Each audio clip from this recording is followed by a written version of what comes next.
Ayee kabajamtootaa fi hordoftoota maatii chaanaanii dhugaastuu marti keessanuu akkam jirtu nagaa qabdanii isiniin jecha duraan dursee warra chaanala kanaaf haaraa taatan subscribe godhuudhaan maatii kootaadha. Viidiyoolee adda addaa qabadee isiniif hin dhiyaadhaa na hordofaa isiniin jaa. Har'a kan hin qabadee dhiyaadde waa'ee reakshinaa fi viidiyoo reakshin godhuuf deemna.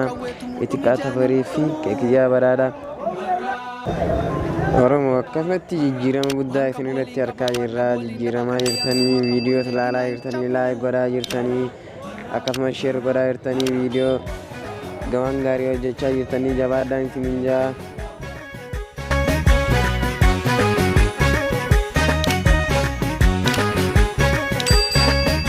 Gaafa guulaa nu guulchisa gaafa duulaa nu duulchisa waan galgala abbaa eeggatu yoo beekkatan guyyaan beekkatu goonni diinaan girree bu'a gaafa xiiqii sabaaf du'a gaafa roorro ilmi dhiiraa gaafa xiiqii ilmi dhiiraa xiyyaara qabsoo keenya hayyootatu bararsee.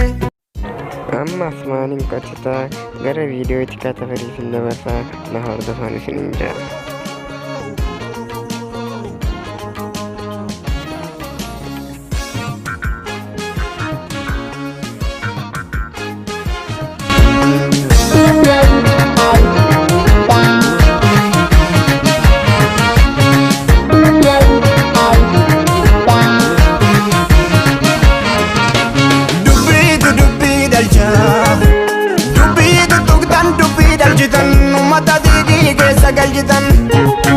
Kan dhugaaf dhiigaa turetu har'asaan galfanne ati immoo bobbaafatte nagaa jira jettee keessi ishee boqonnaan arganne dubbiitu dubbii dhalcha dubbiitu tuqtan dubbii dhalchitan uummata dhiigii keessa galchitan kan dhugaaf dhiigaa turetu har'asaan galfanne ati immoo bobbaafatte nagaa jira jettee keessi ishee boqonnaan arganne.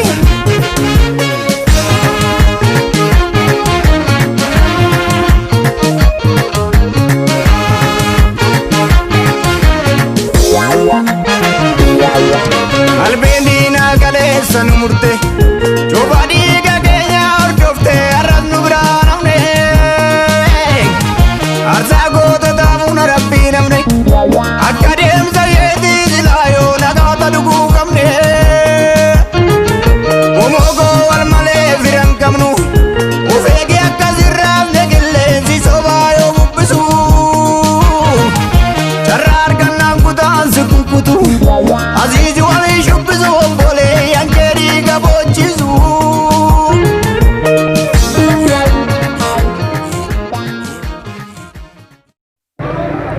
Har'aaf kan hin qabadee dhiyaadde kanuma.